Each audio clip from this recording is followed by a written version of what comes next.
This is Mission Control Houston. You're looking at the International Space Station Flight Control Room as a team of flight controllers overseen by Flight Director Royce Renfrew serve on the team and overseeing the team all week long through all of the activities aboard the International Space Station. The crew on board is in its 46th day in space, 19 of those now as the Expedition 34 crew. It's been a busy week for this crew aboard the complex. Monday, Commander Kevin Ford worked the in-space experiment within the microgravity science glove box. Performed periodically, the experiment studies particles in fluid, which could have benefits in the design of stronger building materials that could withstand earthquake forces. Flight engineer Oleg Novitsky configured communications equipment inside the Poisk mini research module. He also worked on an ongoing Russian science experiment. The Kulanovsky crystal experiment will help model the physical dynamics of space dust particles exposed to sunlight, as well as control the particles in a magnetic field. Tuesday, Ford worked in the European Space Agency's Columbus module's Fluid Science Laboratory on the GeoFlow experiment that studies heat and fluid flow currents within the Earth's mantle.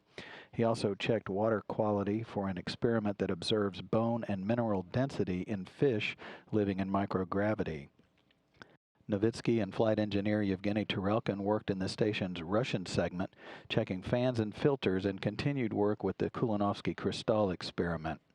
Wednesday, the crew joined the newly announced and first long-term expedition crew of Scott Kelly and Mikhail Kornienko to congratulate them on their planned 2015 year-long mission. The decision was made jointly by the ISS partnership and detailed by program managers of NASA and the Russian Federal Space Agency. Ford conducted research throughout the day on the NanoRacks experiment hardware, such as the plate reader and microscope 2. The research gear allows crew members and station systems to interface with a variety of researchers on the ground. NanoRacks is the first commercial laboratory in space.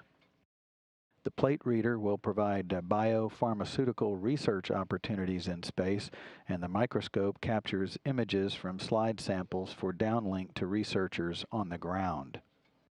Thursday, Ford spent most of the day in the Quest airlock, cleaning cooling loops and recharging water systems associated with the spacesuits used for spacewalks.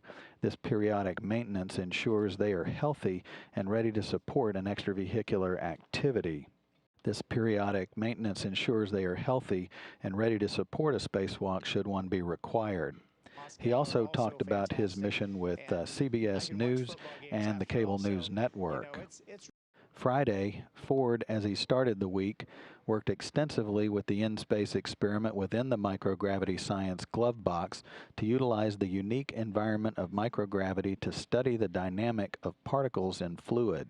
He also brushed up on crew medical officer procedures. This weekend, the crew will spend a relatively quiet time talking with families, checking on some autonomous experiments, exercising, and conducting routine housekeeping chores on board.